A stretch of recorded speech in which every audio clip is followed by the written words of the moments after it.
What we already knew, Barry, that the President of the United States has a particular skill set, that he's identified an illness in Western democracies, but he has no cure for it and seems intent on exploiting it. And we've also learned that he has no desire and no capacity to lead the world. The G20 became the G19 as it ended.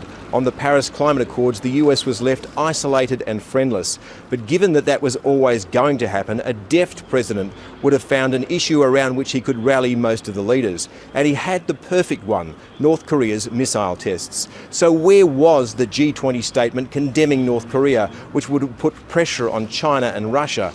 Other leaders expected it. They were prepared to back it, but it never came. There's a tendency among some hopeful souls to confuse the speeches written for Trump with the thoughts of the man himself. He did make some interesting scripted observations in Poland about defending the values of the West, and he's in a unique position. He's the one man who has the power to do something about it.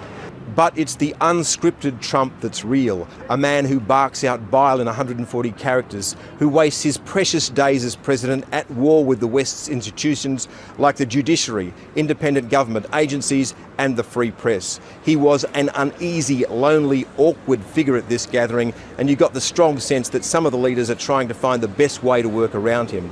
Donald Trump's a man who craves power because it burnishes his celebrity. To be constantly talking and talked about is all that really matters, and there is no value placed on the meaning of words, so what's said one day can be discarded the next. So what did we learn? We learned that Donald Trump has pressed fast forward on the decline of the United States as a global leader. He managed to isolate his nation, to confuse and alienate his allies, and to diminish America. He will cede that power to China and Russia, two authoritarian states that will forge a very different set of rules for the 21st century. Some will cheer the decline of America, but I think we'll miss it when it's gone. And that's the biggest threat to the values of the West, which he claims to hold so dear.